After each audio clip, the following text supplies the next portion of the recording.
vos ovations sans plus tarder. Nous accueillons l'homme de Dieu, le docteur Martin, sur vos ovations.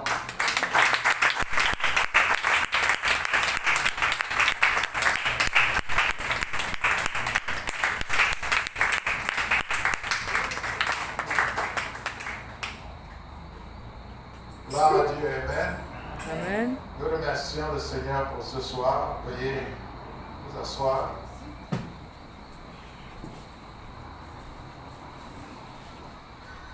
Nous allons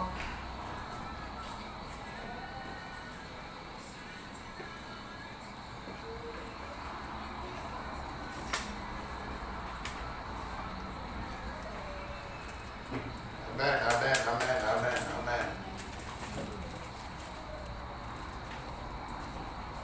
Qui est content d'être dans la maison du Seigneur ce soir? Amen. Amen.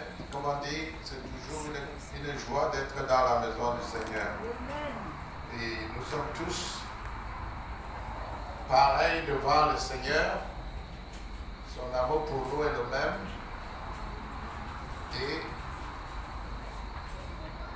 ces bénédictions aussi pour nous sont les mêmes. C'est-à-dire qu'il donne à chacun selon les besoins de la personne.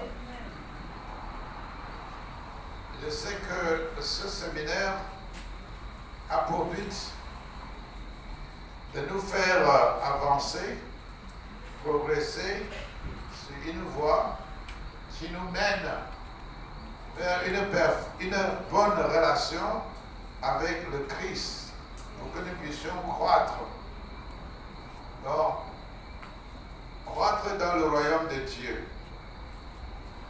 Ce soir, j'ai choisi comme un topic selon ce que le Seigneur a mis dans mon cœur. Les fondements même. Les fondements de notre relation en Christ. La Bible nous dit que lorsqu'une personne veut construire une maison, il doit d'abord s'asseoir pour calculer les coûts. Et puis, cette même parole de la Bible nous dit aussi que il y a deux fondations. Vous savez que tout bâtiment se repose sur une fondation. Et la Bible nous dit qu'il y a deux fondations. Il y a la fondation solide et la fondation faible. La fondation faible est faite de sable, et celle qui est solide est faite de pierre, de roc.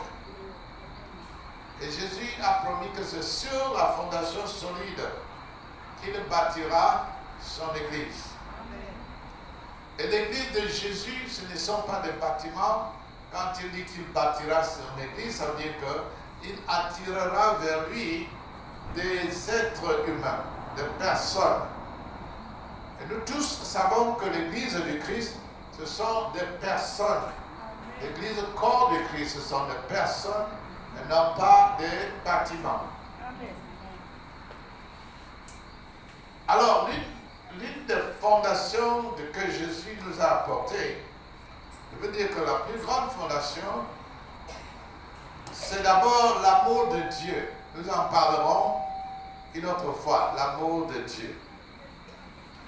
Aujourd'hui, je veux parler d'une autre fondation qui est en même temps une grande porte. Comme chacun de nous le sait, la vie chrétienne est un combat contre la chair, contre le monde et contre les ténèbres. Donc nous avons 3 fronts de combat chaque jour. Et le 4e front, et le seul front, c'est le front d'avancement et de croissance vers le Seigneur, croissant dans la lumière de Dieu. Nous avons appris que lorsque nous sommes sauvés et que nous croyons, nous entrons dans le royaume de Dieu sur la terre. Et il reste encore le royaume du ciel, auquel toute personne aspire. Rappelons-nous que nous naissons pour mourir et nous mourons pour vivre. ce n'est pas une philosophie ni un proverbe, c'est une réalité. Parce que nous sommes nés, nous devons mourir. Lorsque nous mourrons, nous allons continuer à vivre. Et c'est là que se jouent tous les jeux. C'est là que se détermine notre destinée éternelle, après la mort. Un chrétien est celui qui a compris cette réalité et qui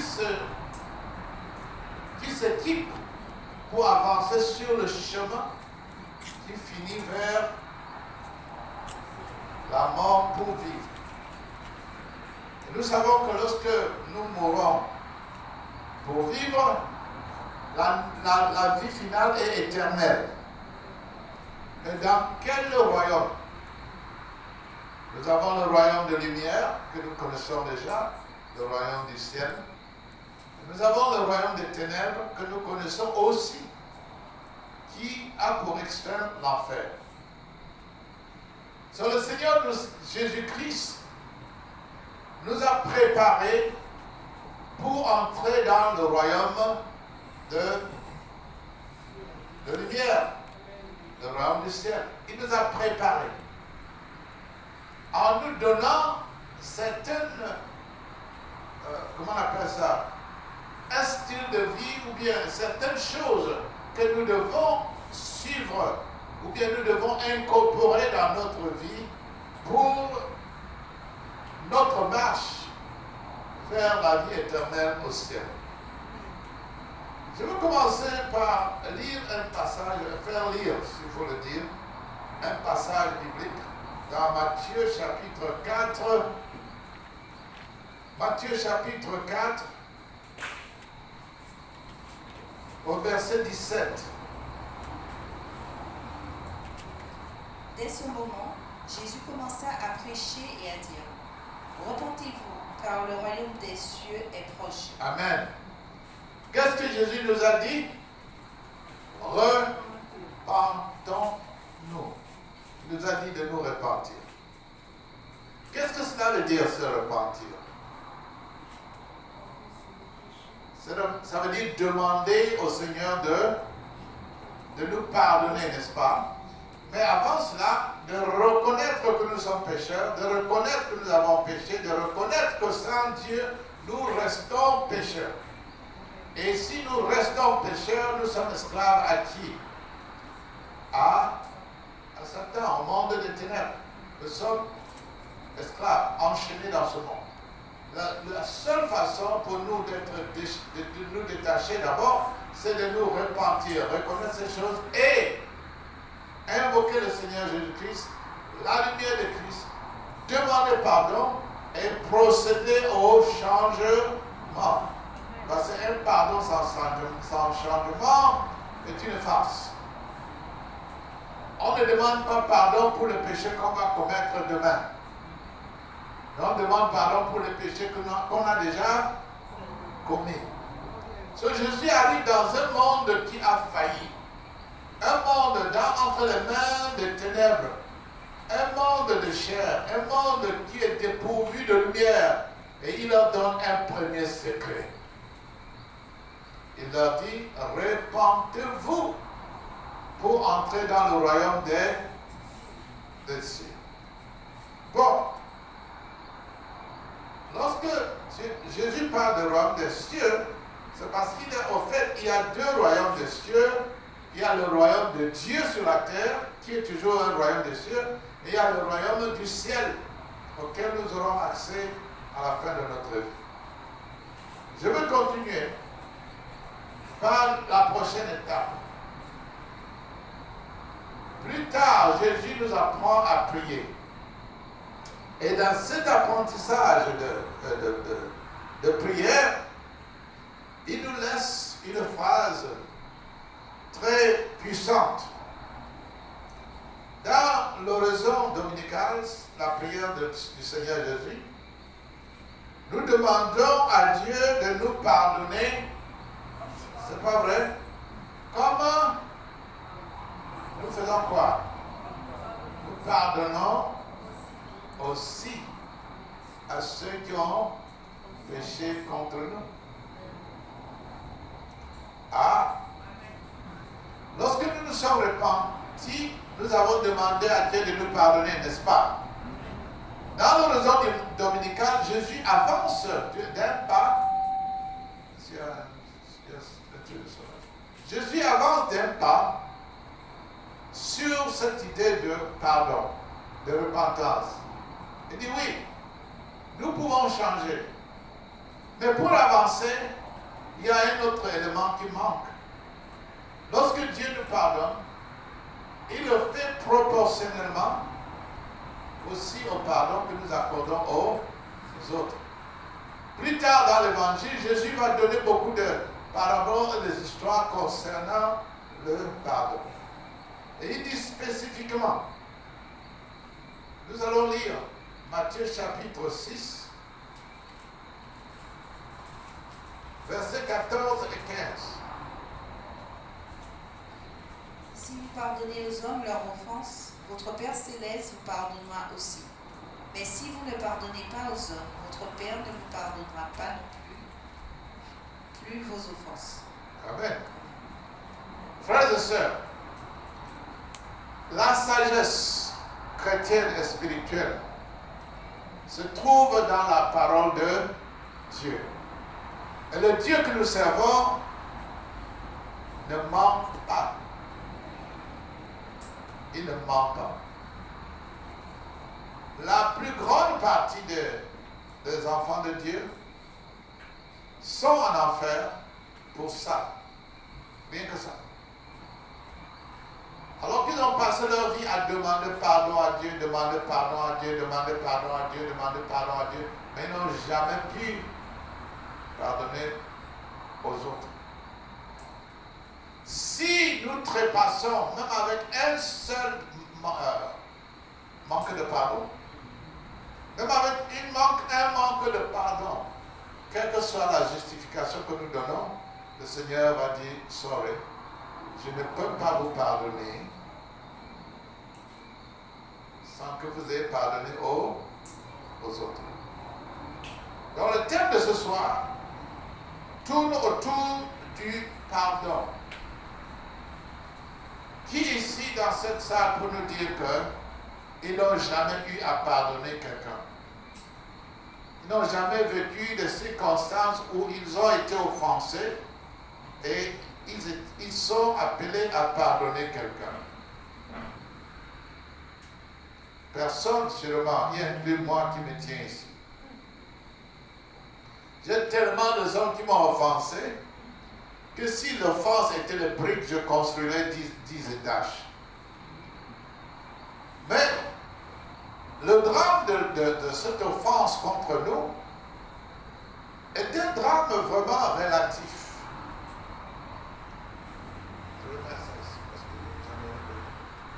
C'est un drame relatif. Pourquoi je dis c'est un drame relatif? Parce que quand il s'agit des péchés des autres, c'est nous qui avons tendance à nous rappeler de cela. Vous savez, lorsque quelqu'un vous offense, la personne elle-même peut ne même pas savoir qu'elle vous a offensé. C'est vous qui le savez. Amen. Par exemple, j'ai un neveu aux États-Unis avec qui j'étais très attaché depuis qu'il était enfant. C'est le fils de ma soeur, ma grande soeur. Nous nous sommes retrouvés aux États-Unis, on vivait en très bonne harmonie. Et un jour, il était rentré d'un voyage. Non, moi j'étais rentré d'un voyage. Je lui avais donné des cadeaux que j'avais ramenés. Après avoir pris le paquet, j'appelle ça plutôt paquet. Et après avoir reçu le paquet, il coupa les relations avec moi.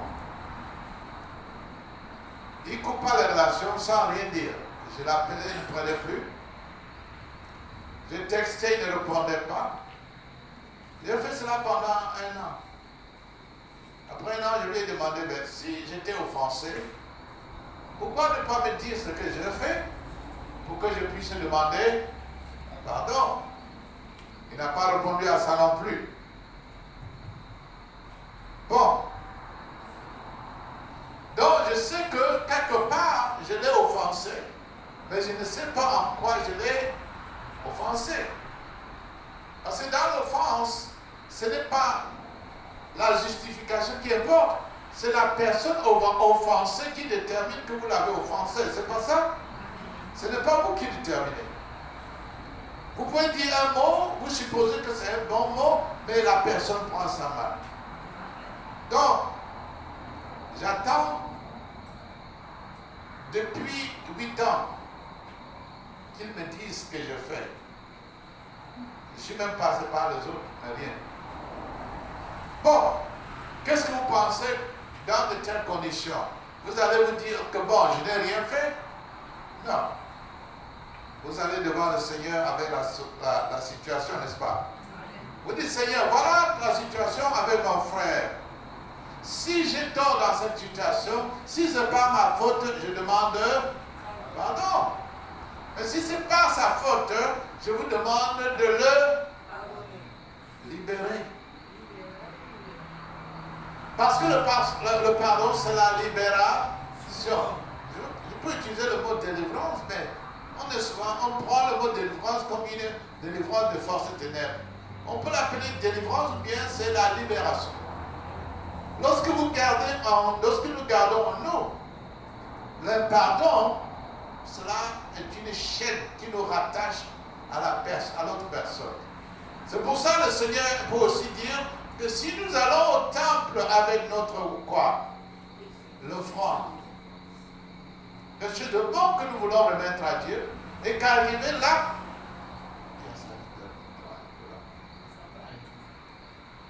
c'est ici surtout parce que si vous arrivez là et que vous vous rendez compte que votre frère a quelque chose contre vous, ou bien que vous avez quelque chose contre votre frère, qu'est-ce qu'ils disent? Laissez quoi? Votre offrande là-bas, allez vous réconcilier à votre frère. Ok, merci. Sinon, bientôt, je vais commencer à externuer et à tousser. Donc, le thème d'aujourd'hui, c'est pardonner malgré tout. Alors, pardonner malgré tout. Bon, déjà, ça fait que certains d'entre nous vont se dire qu'est-ce que ça veut dire ça malgré tout. J'avais parlé de ce sujet dans mon église et une sœur en Christ qui était au fait diacre à l'église s'était beaucoup fâchée. Elle m'avait dit, tu me mets dans un état de culpabilité éternelle parce que je ne veux pas pardonner à celui qui m'a fait ça, parce que c'était horrible, c'est impossible que je le pardonne. Et toi, tu me mets la culpabilité dans le cœur parce que moi, je veux maintenant vivre avec le fait que j'ai de l'impardon. Tu ne pourrais pas mettre ça plus doux que ça. Je lui ai dit, si je pouvais mettre ça plus doux, je commencerais par moi-même. Parce que j'ai mes fardeaux aussi, il y a des gens que je trouve très difficiles de pardonner. Mais si je veux que le Seigneur me pardonne, je suis obligé. Bon. Vous me suivez, n'est-ce pas? Vous me suivez. Voici parmi les fondations et aussi les choses le piège de l'ennemi dans la vie des chrétiens, c'est de créer l'esprit d'un pardon. L'esprit d'un pardon est rempli de justification. L'esprit de pardon est rempli d'explications. Dieu ne nous a pas demandé d'expliquer pourquoi nous pardonnons quelqu'un. Il nous a demandé de pardonner. Bon, essayons de voir dans le livre de Luc chapitre 24 Dans le livre de Luc chapitre 24, si nous lisons le verset 45 à 47, il est écrit que, pouvons-nous lire ça? Alors, il leur ouvrit l'esprit afin qu'ils comprisent les Écritures. Et il leur dit, ainsi il est écrit que le Christ souffrirait et qu'il ressusciterait des morts le troisième jour, et que la repentance et le pardon des péchés seraient prêchés en son nom à toutes les nations, à commencer par Jérusalem. Amen. Ah. Donc vous voyez que je n'ai rien inventé quoi. La mission de Jésus, c'était quoi? Prêcher la repentance et le pardon.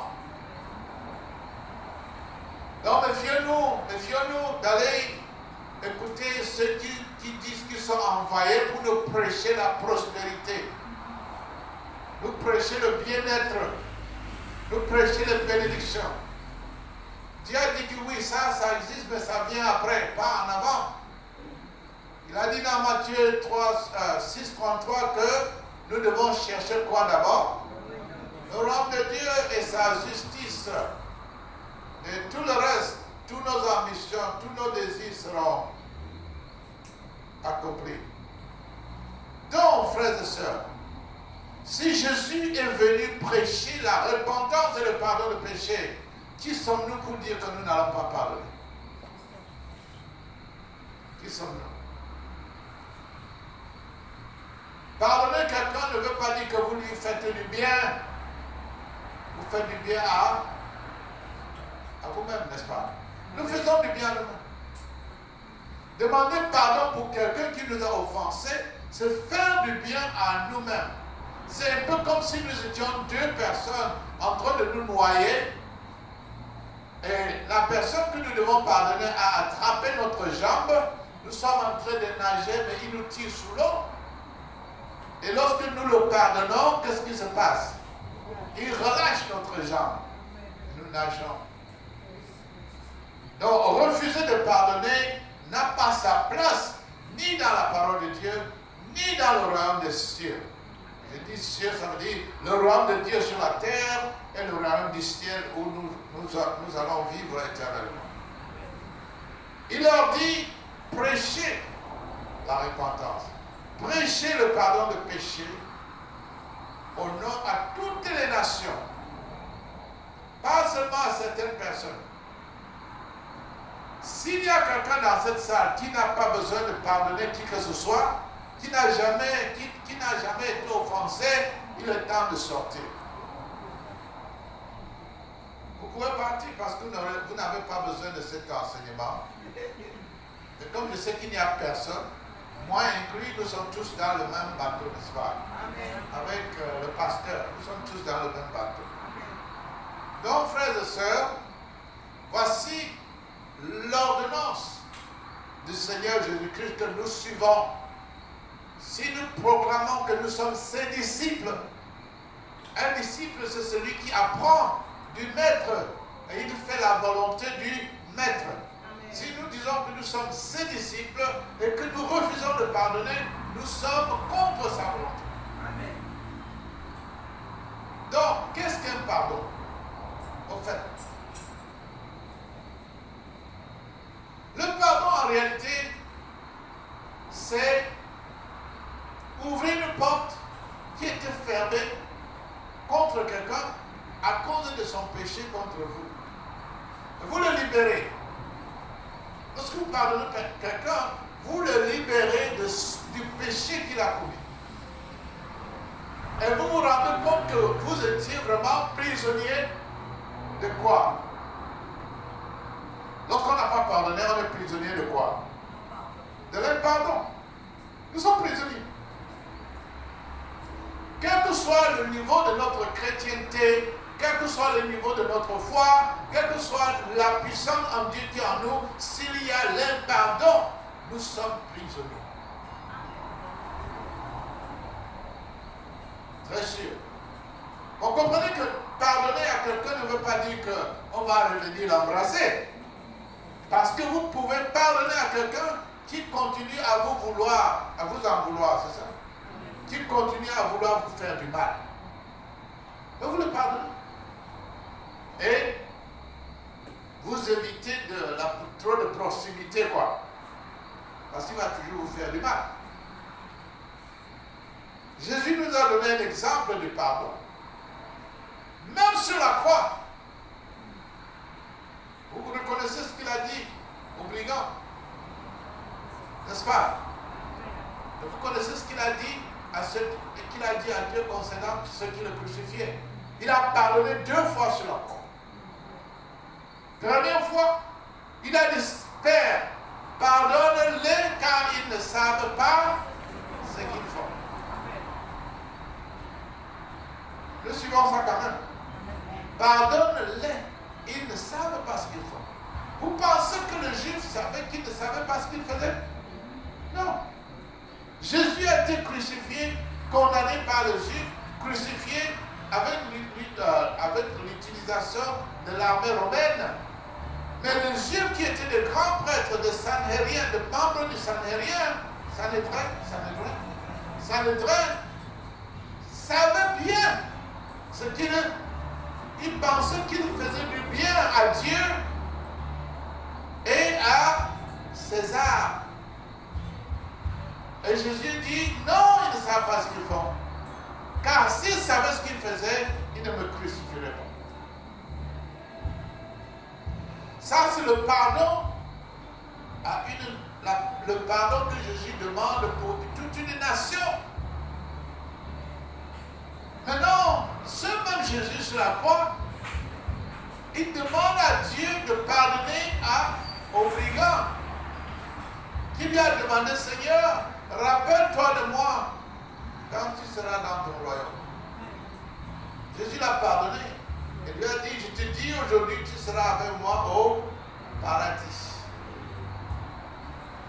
Maintenant, ceux qui me posent la question concernant le paradis et le ciel, sachez que quand Jésus dit, tu seras avec moi au paradis, parce qu'il n'avait pas encore ouvert la porte du ciel pour les croyants.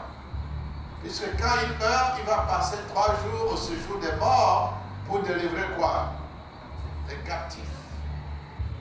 Et c'est avec ça, c'est après ça qu'il va maintenant prendre tous ceux qui sont au paradis, qu'on appelait le Saint d'Abraham, et monter au ciel et ouvrir la porte du ciel et amener avec lui tout ce monde et inclure le brigand. Donc, le pardon, c'est quelque chose que nous accordons aux personnes, même à leur insu. Mais parfois, l'hypocrisie nous permet de courir vers quelqu'un et dire que oui, tu m'as fait ceci, mais je te pardonne. Hein? Mais derrière la tête, on dit que non, je te donne un peu de temps avant de te faire du mal. Devant la personne dit, oh, je te pardonne. Il n'y a pas de quoi, je te pardonne. Mais attends, quand je vais aller voir mon Camboy, comment ça s'appelle? Camboy. On va travailler quelque chose sur toi. Attends, je vais recruter les gangsters. Mais c'est ça, ce n'est pas ce genre de pardon dont je parle, non. Je parle d'une intercession auprès de Dieu le Créateur, auprès de Jésus pour cette personne. Cette personne n'a pas besoin de savoir. Et je vous garantis que lorsque vous le faites sincèrement, vous vous sentez libéré. Libéré. Parce que Dieu ne va pas le libérer et vous garder dans les chaînes. Parce que vous demandez à Dieu de pardonner quoi à cette personne? Pardonner le péché qu'il a commis contre vous. Il peut avoir d'autres péchés. Ce n'est pas votre problème, n'est-ce pas? Ce n'est pas notre problème. Notre rôle, c'est de demander à Dieu de libérer cette personne. Nous allons dire, ah ben comment il va le libérer? S'il est libéré, si Dieu ne le punit pas, il va continuer à le faire. Vous savez, Dieu est un moulin qui graine très doucement. C'est ça, non? C'est un problème qui grimpe très doucement.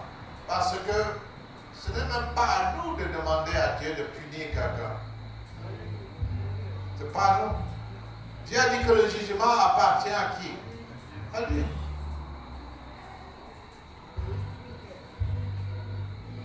Donc, quelqu'un que nous avons demandé à Dieu de libérer sera libéré du péché en question. Mais, si Dieu veut le punir pour ce qu'il a fait, c'est hors de normal. Vous comprenez? Parce que si vous allez dire à quelqu'un, oh pardon, Dieu ne le punissez pas pour ce qu'il a fait, c'est bien de le demander. Mais soyons aussi convaincus que Dieu va faire toujours ce qu'il avait à faire. Mais quand il s'agit de libérer la personne, il va le faire sans problème. Pourquoi devons-nous aussi pardonner aux gens? Lisons dans Romains chapitre 3. Romains chapitre 3, verset 23. Car tous ont péché et sont privés de la gloire de Dieu. Tous ont péché et sont privés de la gloire de Dieu. Maintenant, allons dans 1 Jean. Nous avons lu ça la dernière fois. 1 Jean au chapitre 1er. Et voyons un peu ce que la parole de Dieu nous dit dans le verset 37. Chapitre 1er. Disons un peu le verset 5 au point, un peu 5. Donc lisons. Là où il dit... Oui. Verset 5 nous dit, la nouvelle que nous avons apprise de lui et que nous vous annonçons, c'est que Dieu est lumière et qu'il n'y a point en lui de ténèbres. Arrêtons d'abord. Pourquoi devons-nous être pardonnés? Parce que chaque péché en nous est une présence de ténèbres. C'est une tache ténébreuse. Dans notre âme, c'est une tache. Donc, en dehors d'être une chaîne, ça marque un tampon, une tache. C'est accroché sur notre âme comme une tache noire. Et Dieu ne peut pas accepter ces choses dans sa lumière. Continuez. Si nous disons que nous sommes en communion avec lui et que nous marchions dans les ténèbres, nous mentons et nous ne pratiquons pas la vérité. Ok, continuez. Mais si nous marchons dans la lumière, comme il est lui-même dans la lumière, nous sommes mutuellement en communion et le sang de Jésus, son Fils, purifie de tout péché. Bien. Si nous marchons dans la lumière, nous sommes en communion, n'est-ce pas? Ça veut dire quoi? Pour marcher dans la lumière, il faut être complètement dépourvu de péché. Et qui peut nous dépourvir? Qui peut enlever tous nos péchés? C'est nous? Ou bien c'est Jésus? Oui, il n'y a que Dieu. Et Dieu seul qui peut réellement pardonner. Il n'y a que Dieu seul. Et si Dieu ne vous a pas pardonné, vous marchez dans les ténèbres. Si Dieu ne vous a pas accordé son pardon, vous ne pouvez pas être dans la lumière de Dieu. Même si vous prétendez marcher dans la lumière de Dieu, Dieu dit non, je ne vous connais pas. Et il a dit, je vais pardonner tous les péchés, sauf le péché contre le Saint-Esprit. Il pardonne tous les péchés.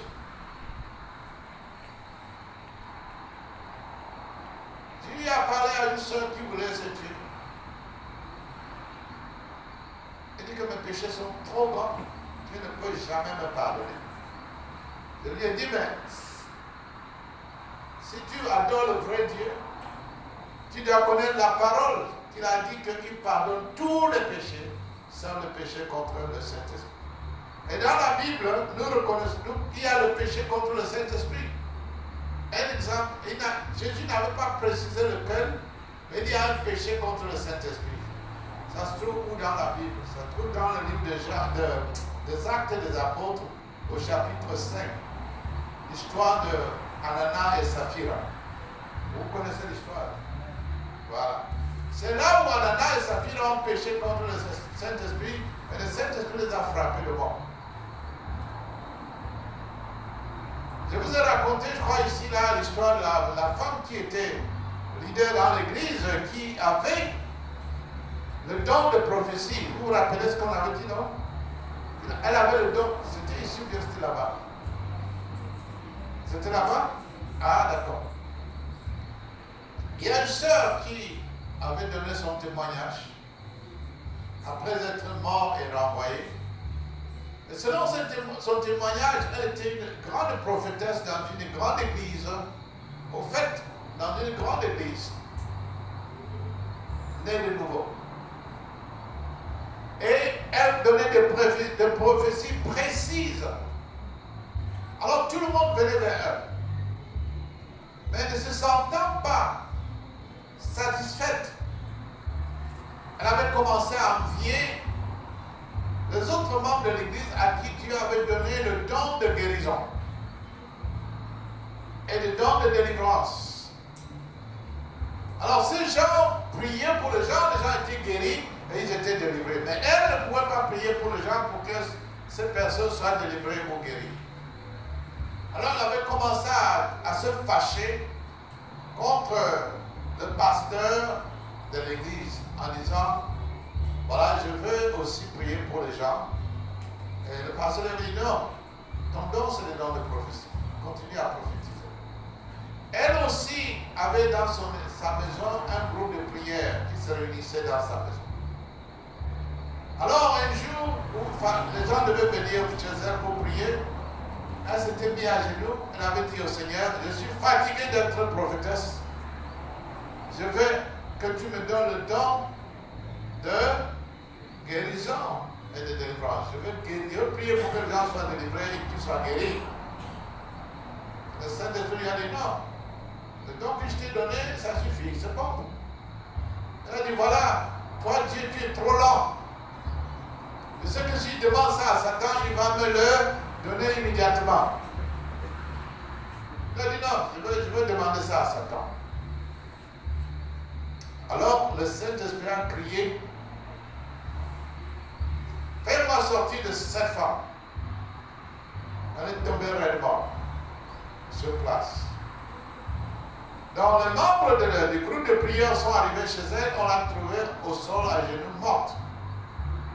Et les gens disaient, ah, le Seigneur l'a emporté. On l'a trouvée sur la position de prière. Elle est allée au ciel avec le Seigneur. La pauvre était en enfer.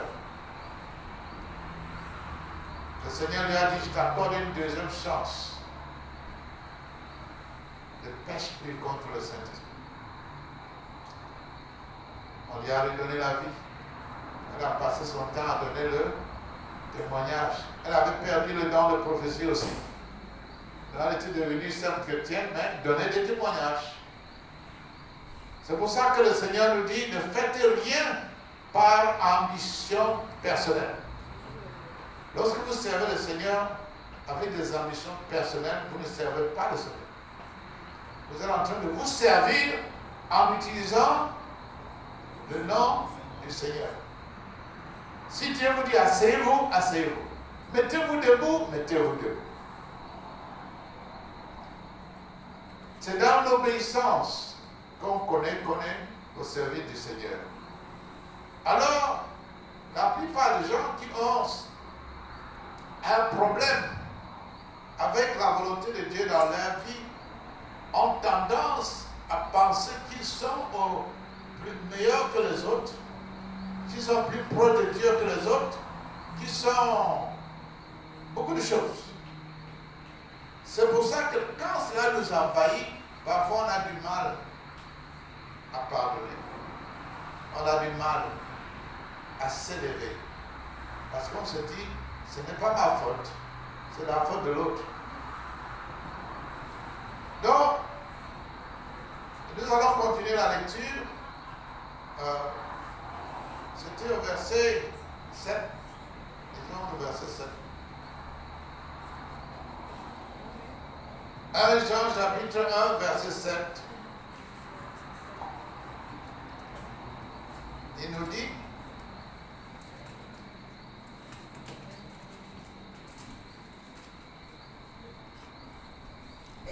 marchons dans la lumière comme il est lui-même dans la lumière, nous sommes mutuellement en communion et le sang de Jésus, son Fils, nous purifie de tout péché. Si nous disons que nous n'avons pas de péché, nous nous séduisons nous-mêmes et la vérité n'est point en nous. Si nous confessons nos péchés, il est fidèle et juste pour nous de les pardonner et pour nous purifier de toute iniquité. Si nous disons que nous n'avons pas de péché, nous le faisons menteur et sa parole n'est point en nous. Amen. Voilà. Dans ce programme de pardon, nous allons voir que lorsque nous mettons à l'idée que nous sommes sanctifiés, c'est ça, non? Nous sommes sanctifiés, nous sommes purifiés, nous sommes sans péché, le Seigneur nous tombons maintenant dans le domaine du jugement. Nous commençons à juger les autres. Au lieu de comprendre leur faiblesse, nous nous réunissons au point où nous commençons à juger les autres. Et quand nous commençons à juger les autres, il devient très difficile pour nous de pardonner. Il devient très difficile pour nous de comprendre que ceux-là sont pécheurs comme nous autres. Souvent, si nous regardons d'où nous venons, nous allons comprendre que nous ne sommes pas les seuls qui venons de la poubelle, mais qui avons été lavés, purifiés par le Seigneur Jésus. Il a dit, quand il nous pardonne, il nous lave de toute autre iniquité, n'est-ce pas? Donc, il ne peut le faire que lorsque nous aussi, nous avons permis à quelqu'un d'autre de bénéficier du pardon de péché, comme nous aussi. Donc, dans Matthieu chapitre 26, au verset 28, Jésus dit, Matthieu chapitre 26, verset 28, il décrit la valeur de son sang. Qu'est-ce qu'il dit à ce verset 28?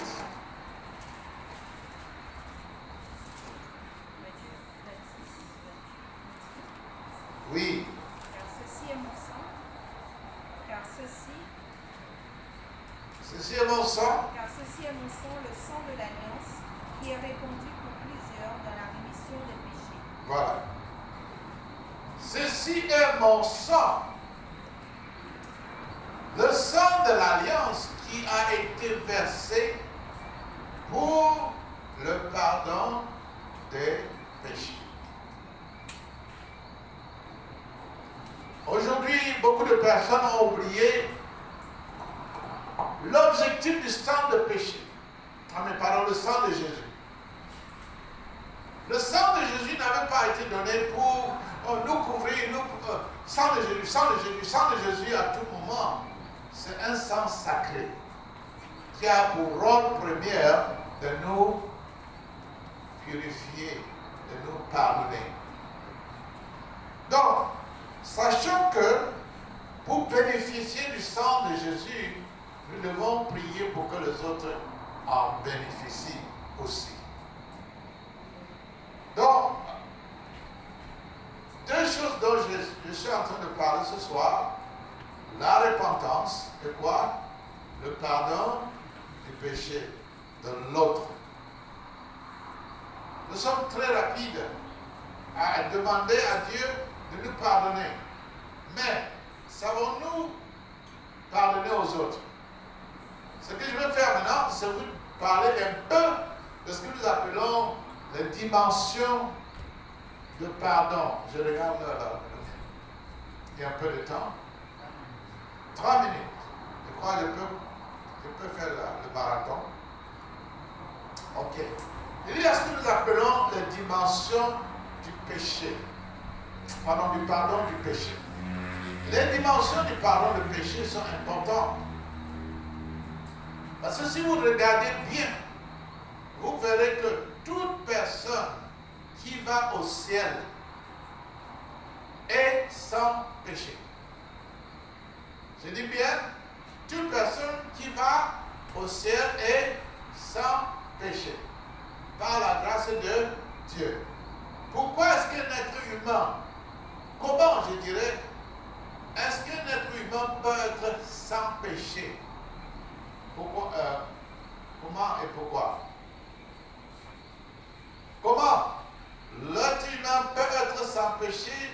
Tout simplement en demandant pardon à Dieu et en se repentant. Chaque fois qu'il y a un péché. Personne ne peut vivre saint. Mais on peut pratiquer ce qu'on appelle la sanctification, qui est l'art de vivre dans la volonté de Dieu. Mais on ne peut pas être saint, parce que l'être humain ne peut pas se sanctifier. C'est Dieu qui peut nous faire de nous des saints en lavant nos péchés. Donc, c'est pour ça que je peux dire que oui, toute personne qui va au ciel est sans péché. Je n'ai pas dit qu'elle n'a pas péché. Elle a péché, mais elle est sans péché aux yeux de qui? De Dieu. Pas aux yeux des hommes, pas aux yeux des hommes. C'est pour ça que lorsque Lazare meurt, les gens de la communauté disent que le type, voilà que la personne que Dieu avait punie là. Il avait puni pour ses péchés. Il mangeait dans la poubelle avec les chiens du riche que Dieu avait béni. Il est finalement mort. Il doit être sûrement en enfer.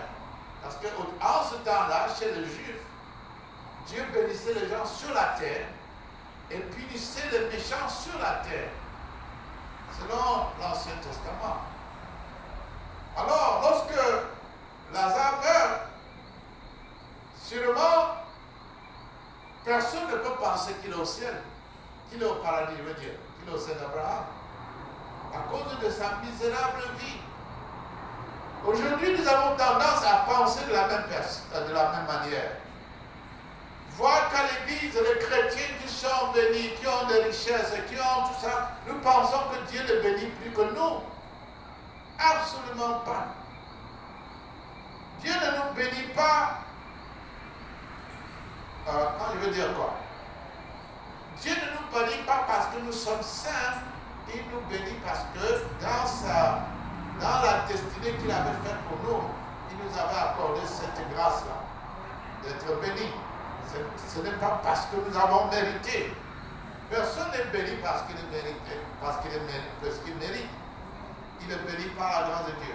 Donc si nous voyons un frère ou une soeur en Christ à l'église qui prospère, et nous commençons à être jaloux, nous nous mettons les chaînes aux pieds, au cou, dans les mains, nous mettons les chaînes. Parce que l'envie aussi est une autre interprétation du manque de pardon. Quand nous devenons jaloux, c'est terrible. Quand nous faisons la concurrence, c'est terrible. Parce que Dieu accorde à chacun selon la mesure qu'il a faite pour la personne. Mais quand Dieu nous pardonne, il n'y a pas de représentation matérielle pour le pardon. Je suis là en train de parler, vous ne pouvez pas dire que Dieu a pardonné Dr Martin parce que vous ne savez même pas la vie de Dr Martin. Vous comprenez, n'est-ce pas? Donc il est impossible de juger le type qui est devant vous là en train de prêcher. Cet Africain que vous voyez là, vous ne savez pas ce qu'il a traversé dans sa vie. Et lui aussi ne sait pas ce que vous avez traversé dans votre vie. Donc il ne peut pas vous juger et vous ne pouvez pas le juger et vous ne devez même pas. Nous ne devons pas juger parce que Dieu a déclaré que le jugement appartient à qui? À lui. Chaque fois que nous jugeons quelqu'un, nous tombons dans le péché, frères et sœurs. Mais il faut comprendre la différence. Nous pouvons faire des remarques sur quelqu'un, ce n'est pas le jugement. Si nous disons à quelqu'un, écoute, ta conduite, c'est pas un jugement. Si vous comprenez la signification du jugement, ça veut dire tout simplement que nous sommes arrivés à une conclusion sur cette personne et nous l'avons proclamée. Parce qu'au tribunal, le tribunal lui-même, quand il y a le trial, c'est quoi encore? Lorsque quelqu'un, le procès, voilà. Le procès au tribunal, ce n'est pas le jugement. Le jugement vient à la fin d'un procès, n'est-ce pas? Quand il y a jugement, l'avocat prononce la sentence. Donc chaque fois que nous jugeons quelqu'un, nous prononçons une sentence contre cette personne. Et comme nous n'avons pas le droit de le faire, nous péchons. En ce temps-là, nous avons besoin de faire ce que nous appelons aller à la dimension verticale du pardon. Il y a ce que nous appelons la dimension verticale du pardon, qui est le péché entre Dieu et nous. Vous comprenez, n'est-ce pas? Nous avons péché contre Dieu, contre sa création, contre nous-mêmes. Alors il faut aller devant Dieu, lui demander de nous pardonner. C'est pas vrai? Et c'est quelque chose qui se passe uniquement dans notre vie privée. Vous avez lu que si nous confessons nos péchés, il est juste et fidèle de nous les pardonner. Ça, ce sont des péchés. Ça, c'est la dimension verticale du pardon du péché. Donc, nous ne demandons pas pardon pour quelqu'un d'autre, mais c'est pour notre péché. Nous allons à Dieu et il va nous pardonner. Dimension verticale. Il faut absolument apprendre cela. Qu'il y a la dimension verticale du pardon. Très souvent, nous faisons la dimension verticale du pardon, et nous nous arrêtons là. Le fait d'ignorer, de pardonner quelqu'un, ne fait pas partir la conséquence. Vous comprenez, n'est-ce pas? Si quelqu'un a péché contre moi, et je sais que je dois pardonner la personne, mais j'ignore, je ne le pardonne pas. Ça ne va pas. Ce n'est pas suffisant. Dieu va toujours implémenter sa justice. Parce que nous n'avons pas pardonné cette personne, Dieu ne va pas nous pardonner. Je vais vous donner une petite histoire de 38 minutes au plus.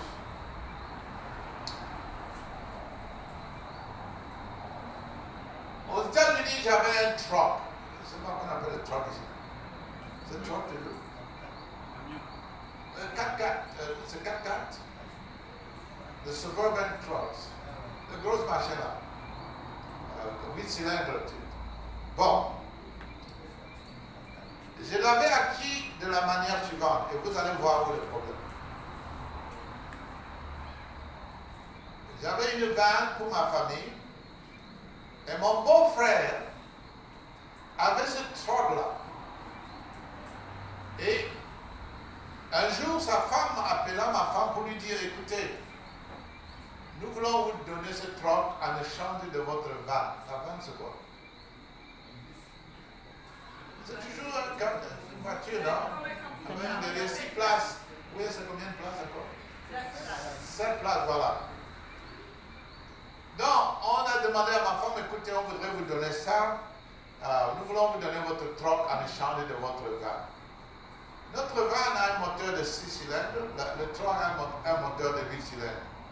Je m'étais opposé, j'ai dit non, le truck c'est trop de consommation d'essence.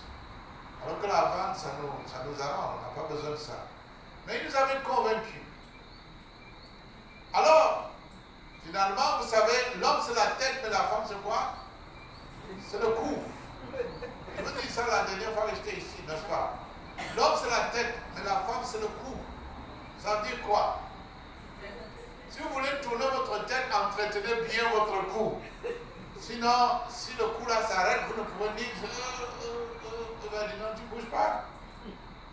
Voilà, c'est ça le rôle de la femme. Elle est plus puissante. Le cou est plus puissant que la tête. Déjà, sans le cou, la tête ne peut pas s'accorder avec le reste du corps. Si la femme ne vous laisse pas, vous n'allez pas vous accorder, même avec vos enfants. Vous comprenez, non? Donc, j'ai cédé à mon épouse et on a fait l'échange. Comprenez bien. Alors, la raison pour laquelle ils avaient demandé à échanger avec nous, c'est parce que la transmission de leur voiture était déjà gâtée. il leur fallait plus de $1000 pour réparer. Mais ils ne nous l'avaient pas dit. On leur a donné notre voiture.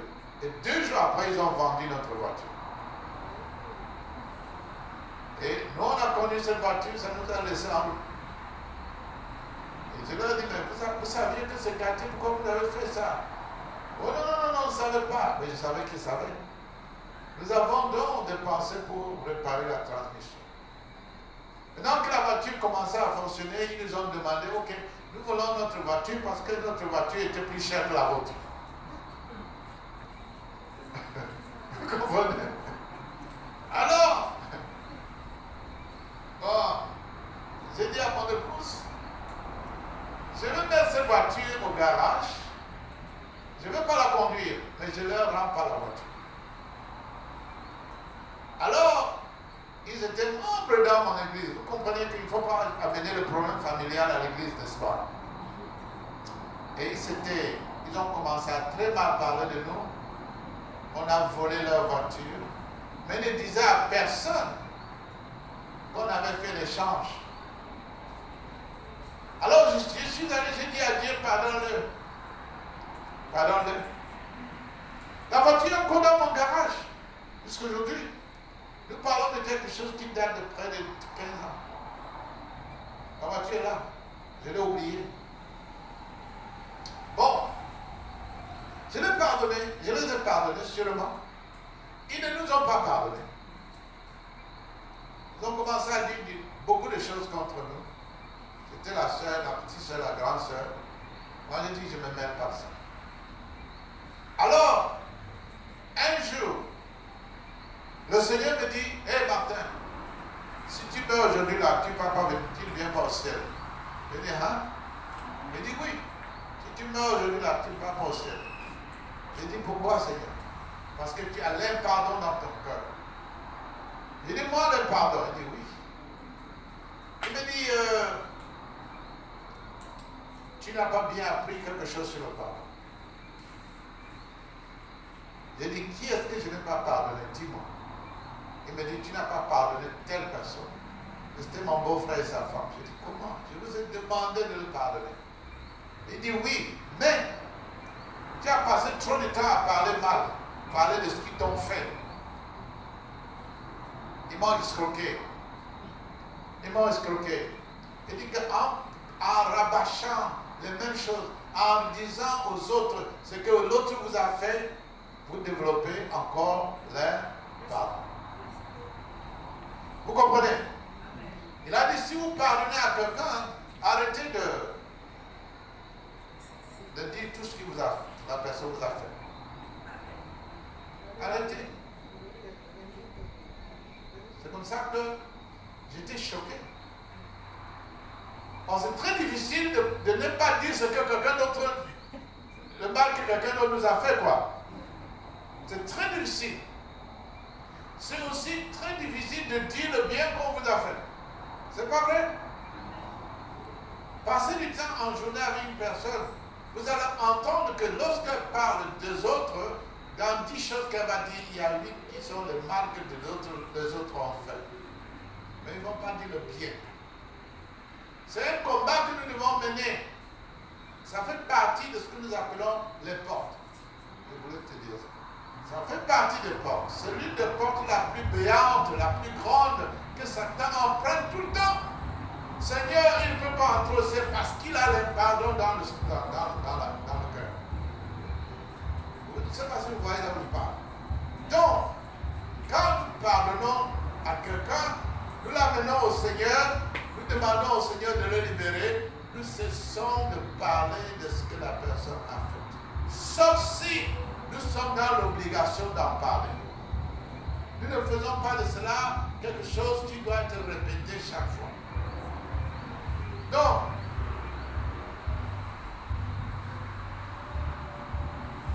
rappelons-nous ceci. Dieu n'a jamais eu de problème à nous pardonner. C'est pas vrai? Dieu n'a pas de problème à nous pardonner. Au fait, il est plus vite, il nous pardonne aussi vite qu'on le demande.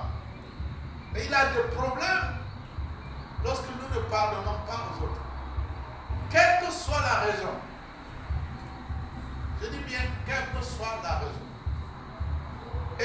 en plus de cela, nous devons faire attention de ne pas juger. Ne pas juger. Le pardon et le jugement sont pareils. Maintenant, je vous parlais, tout ce que je viens de dire là, en fait, c'était ce que nous appelons la dimension horizontale du pardon. Pardon comme ça, pardon comme ça. C'est ce que j'ai déjà dit. Pardonne-moi mon Père, comme je pardonne à celui qui m'a offensé. Qui aujourd'hui dans ce sanctuaire veut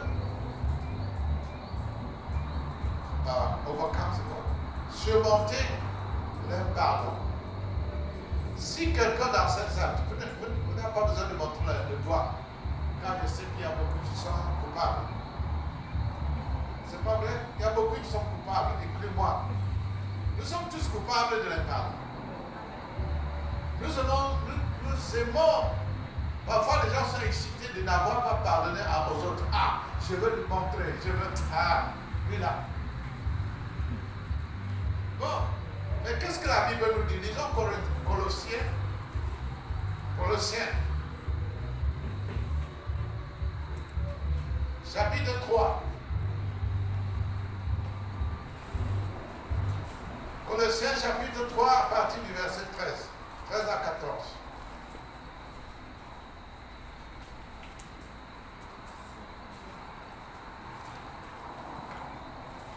Colossiens chapitre 3, 13 à 14.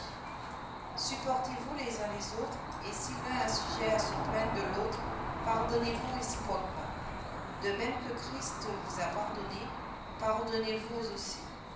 Mais par-dessus toutes ces choses, revêtez-vous de l'amour qui est le lien de la perfection. Amen. Le mot-clé ici, puisqu'on a déjà parlé de pardonnez-vous mutuellement, pardonnez les uns les autres, le mot-clé ici, c'est l'amour. L'amour de l'autre. Vous comprenez, n'est-ce pas? L'amour de l'autre et l'amour, c'est au singulier, masculin, n'est-ce pas? Un amour, c'est ça? Bon. Je suis anglophone, il y a beaucoup de choses en français que j'ai oubliées. L'amour de l'autre est jumeau du pardon de l'autre. Vous comprenez? L'amour de l'autre est le jumeau du pardon de l'autre. L'amour dont je parle, ce n'est pas être amoureux. Il faut oublier ça. J'ai souvent dit, si vous êtes amoureux, vous courez un danger. Sûrement, ce n'est pas une parole à dire dans une salle pleine de dames. Mais lorsque vous êtes amoureux, vous courez un danger. Parce qu'être amoureux, ce n'est pas biblique. Pardonnez-moi. Aimer, c'est biblique. Aimer, c'est biblique. Être amoureux est dans la Bible. Mais ce n'est pas biblique. Je vais vous expliquer la différence. Être amoureux est une des choses la plus égocentrique qui existe. C'est un sentiment égocentrique. Car on peut tomber amoureux de quelqu'un qui s'en fout carrément de vous. C'est pas vrai? On peut tomber amoureux de quelqu'un qui ne vous connaît même pas. C'est un sentiment palpitement de cœur. On est émotionnellement dans une sorte de rêve sur une personne. C'est pour ça que vous entendez les jeunes filles dire « Ah, je veux mourir pour Michael Jackson. » Ils ne savent même pas que vous existez. Ça, c'est être amoureux. Ça n'a aucune valeur spirituelle. C'est un saut d'émotion. Mais souvent, lorsqu'on se dit qu'on est amoureux, c'est un sentiment qui est bon à sentir. Mais devant Dieu, ça n'a pas de valeur. Un jour, j'avais dit à mon épouse que je n'étais pas amoureux d'elle. Ça avait risqué de provoquer un tremblement de terre. m'avait dit quoi? J'ai dit non, je ne suis pas amoureux de toi. Elle m'avait dit, tu as intérêt à m'expliquer ça.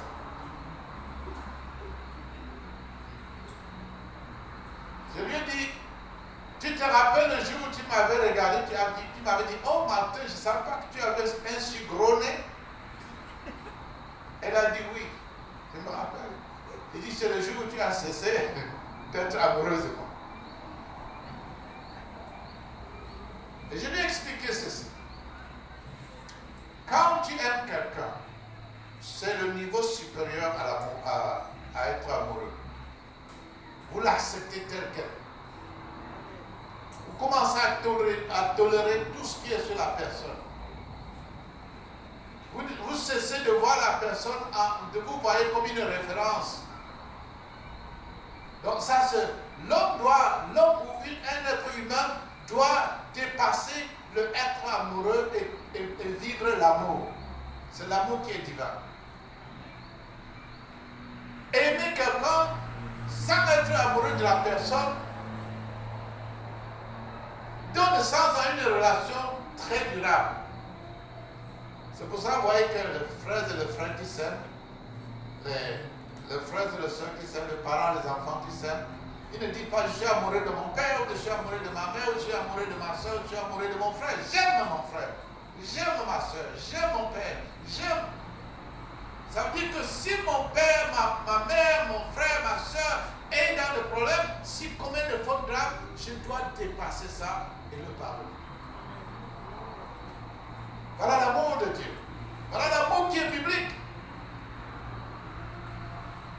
Imaginez, vous êtes amoureux de quelqu'un, le corps est en train de vous torturer parce qu'il n'est pas rentré. Vous regardez l'heure 10 fois, 20 fois, commencez à texter, à composer le numéro, il arrive, vous fermez la porte, vous refusez d'ouvrir. Ah, tu ne m'as pas dit que tu devais être en retard.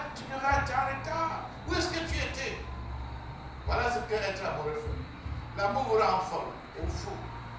Mais quand vous l'aimez, vous n'allez pas faire ça. Au lieu de dire pourquoi il n'est pas là, vous allez vous inquiéter. Qu'est-ce qui lui est arrivé? Seigneur, qu'est-ce qui se passe avec lui? Vous allez être de son côté pour le soutenir. Et si vous a offensé, vous allez être rapide, vous allez le pardonner, on l'a pardonné rapidement. Voilà l'amour dont je parle.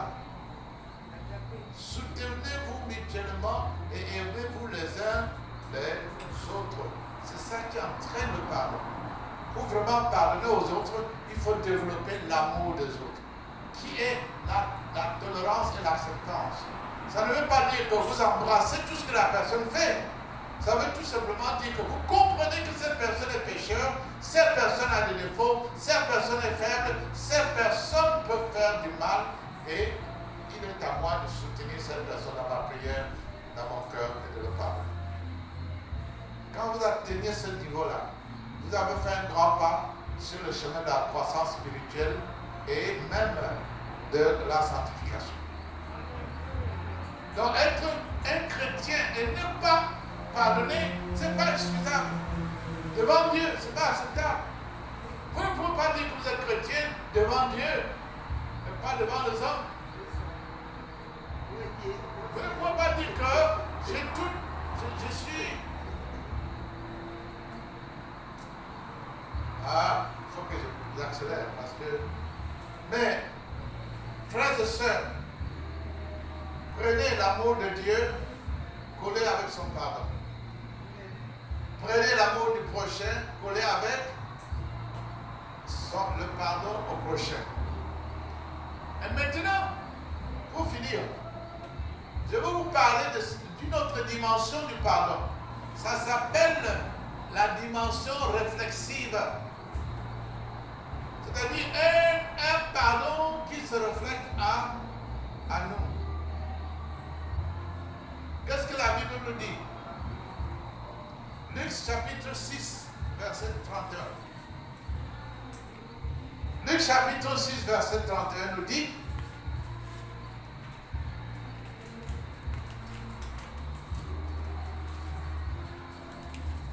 ce que vous voulez que les hommes fassent pour vous, faites-le de même pour eux. Amen. Ce que vous voulez que les autres fassent pour vous, fassent de même, faites de même pour eux. Si je veux que Dieu me pardonne, qu'est-ce que je dois faire? Pardonne aux autres. Maintenant, Dieu a dit aimez les autres comme Dieu vous a aimé, n'est-ce pas?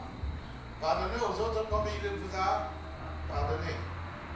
Faites aux autres ce que vous voulez que Dieu fasse pour vous-même. Donc, l'une des choses que nous devons comprendre,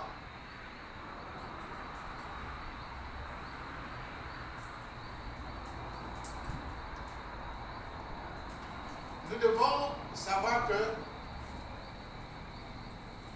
nous péchons contre Dieu, nous péchons contre Dieu, nous péchons contre sa création, qui inclut nous-mêmes, dont nous péchons contre nous-mêmes. Est-ce que quelqu'un peut lever la main s'ils ne sont pas d'accord qu'on pêche contre soi-même? La Bible en parle.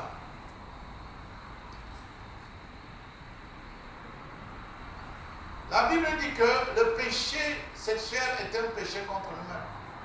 C'est pas vrai? C'est pas ça? La Bible dit ça. L'immoralité sexuelle est un péché contre nous-mêmes. Donc on doit demander pardon et nous aussi nous devons nous pardonner nous-mêmes. Dans la Bible, il y a l'histoire de quelqu'un qui ne s'était pas pardonné. Vous connaissez le nom? C'est qui? Judas Iscariote. On entend parler. Judas Iscariote a péché. Il a péché contre Dieu, il a péché. Il a demandé pardon. Il est même parti au temple jeter les 30 pièces d'argent qu'il avait récupéré. Il a déclaré, j'ai péché contre un innocent. Ça, c'est inexcusable. Ça se dit en français. C'est inexcusable. Mais il ne sait pas pardonner. Il est entré dans un pardon total envers lui-même qui l'a amené au suicide. Et c'est ce suicide-là qui l'a précipité en enfer. Je répète, lorsqu'on doit être conscient qu'on pêche contre soi-même. Quand je parlais de péché sexuel, l'immoralité sexuelle, c'est juste un seul péché. Un seul péché. Si nous ne sommes consumés par le guilt, c'est encore quoi? La culpabilité, nous péchons contre nous-mêmes. Si nous nous laissons aller à l'alcoolisme, nous péchons contre nous-mêmes. Si nous devenons un addict en quoi que ce soit, c'est un péché contre nous-mêmes. Et très souvent, nous continuons dans une mauvaise ligne parce que nous refusons de nous pardonner. Qu'est-ce que ça veut dire nous pardonner? Qu'est-ce que ça veut dire? Ça veut dire que nous libérer de cette pensée qui nous oppresse, qui nous enchaîne, nous libérer de ce sentiment qui nous fait prisonniers, sachant que Dieu a tout pris. Nous avons demandé à Dieu de nous pardonner, qu'il a accepté. Nous devons aussi nous libérer. J'ai entendu les chrétiens me dire, oui, pasteur, vous voyez, j'ai demandé pardon, je suis convaincu que Dieu m'a pardonné, mais je n'arrive pas à me pardonner. Parce que ce que Dieu fait, vraiment, je n'arrive pas à me pardonner. Je n'arrive pas, je ne comprends pas comment j'aurais pu faire une telle chose.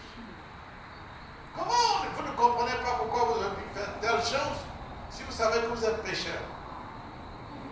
Moi, je sais que je suis pécheur. C'est pas vrai? Je sais que chacun d'entre nous assis ici est pécheur. Mais si nous sommes des pécheurs rachetés par le sang de Jésus-Christ, c'est pas vrai. C'est vrai. Mais cela ne veut pas dire que si le Seigneur a pris mes péchés entre ses mains, a porté mes péchés sur la croix, je dois commencer à me punir moi-même pour le péché que j'ai commis. Pourquoi dois-je me punir si le Seigneur m'a libéré? Je dois plutôt faire des efforts pour ne plus retomber dedans. Voilà la dimension réflexive du pardon. Quand le pasteur a aussi l'habitude de dire, est-ce que je parle à quelqu'un? Hein? Est-ce que je parle à quelqu'un? Oui. Bon. Je dois donc comprendre et croire que je suis vraiment pardonné. Et quand je sais que je suis vraiment pardonné, je ne dois pas permettre à remords. Je ne dois plus permettre la culpabilité de m'envahir. Je ne dois plus permettre à tout ce qui est négatif, quelque chose appartenant à ce péché-là, de me contrôler. Je dois maintenant faire des efforts, mettre ma pensée sur comment faire mieux. Amen. Je dois dire comment je peux faire pour m'améliorer. Revenons à l'amour de ma femme, je sais que certains me disent, ah, il n'a pas fini cette histoire. J'ai dit à mon épouse, ma chérie, nous nous aimons maintenant. Regarde les choses que tu tolères sur moi. Regarde les choses que je tolère sur toi. Lorsque nous arrivons à ce niveau où nous nous connaissons mieux, nous passons d'être amoureux à l'amour. Et en tant qu'enfants de Dieu, nous devons apprendre à nous aimer.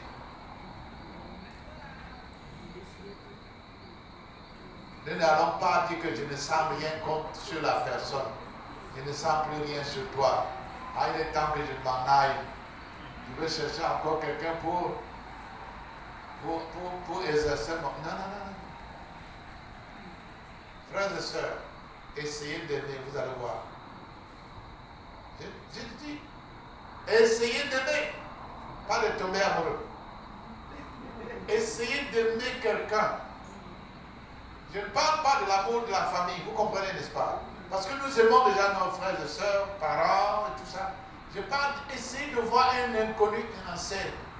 Oh, vraiment, voilà une merveilleuse créature de Dieu. C'est ça l'amour. Voilà une merveilleuse créature de Dieu. Regardez un sans-abri en route. Dire, oh Seigneur, voilà mon frère. Il faut que je prie pour lui. Essayez de voir un malade. Ah, voilà ma soeur. Il faut que je fasse quelque chose. Du moment que vous dites, ah mon frère, ma soeur, vous avez comment on appelle ça? Vous proclamez l'amour vers cette personne, vous avez immédiatement de la compassion. L'amour vient avec la compassion. Donc on ne peut pas dire que ouais, j'aime lui la main, c'est un fou. Parce qu'on sait qu'il est fou avant de l'aimer. On sait qu'il est sans abri avant de l'aimer. On sait qu'il est malade avant de l'aimer. C'est ça l'amour dont je parle. Qu'est-ce que la Bible dit de l'amour? L'amour couvre tous les... Répétons ça. L'amour couvre tous les péchés. Ça c'est le mot de la fin. L'amour couvre tous les péchés. Je dois aimer. Je ne vous demande pas de ne pas tomber amoureux. Hein. Excusez-moi du terme. Si vous êtes amoureux, je vous applaudis. Mais sachez qu'un jour, ça va passer. Vous allez commencer à vous dire, mais pourquoi je suis même tombé amoureux d'un imbécile comme ça? Pourquoi je suis tombé amoureux d'une imbécile comme ça? Je ne savais pas qu'il était aussi odieux.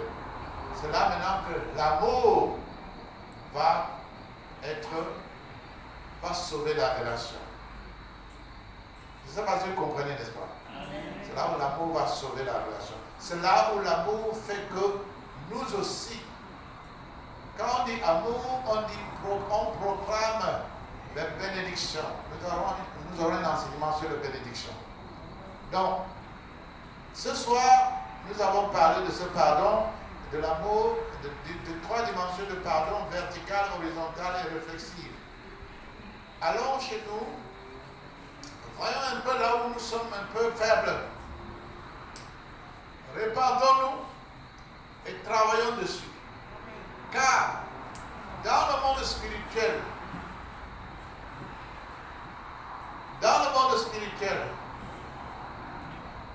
l'orgueil, c'est quoi? L'orgueil, c'est quoi? C'est le début de la chute. Il n'y a pas d'orgueil dans le monde spirituel. Je parle du monde spirituel de lumière. Vous comprenez? Il ne faut pas dire que bon, cet enseignement, ça ne m'appartient pas. Parce que moi qui vous enseigne, ça m'appartient, ça m'affecte aussi. Ça affecte tout le monde. Si nous pratiquons ça, vous vous rendrez compte que beaucoup de gens qui sont au ciel, ils sont parce qu'ils ont pratiqué l'amour et la compassion. Et ça a couvert beaucoup de leurs péchés. Pasteur, je vais vous inviter de venir ce que nous allons faire maintenant, avec le pasteur aussi, je vais tout simplement vous demander quelques minutes de vous. Essayons de méditer sur notre condition actuelle. Quels sont ces gens dans notre vie que nous n'avons pas pardonné?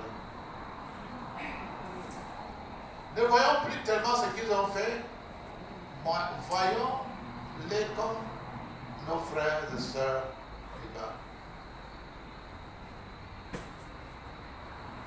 Voyons-le comme ceux qui crucifiaient Jésus sur la croix. Voyons-le comme ceux qui nous ont crucifiés. Et disons, papa, pardonne-leur quand ils savent pas ce qu'ils font. Donc, que le Seigneur soit avec vous, mais nous allons faire cet exercice sous la direction du pasteur Naoussi.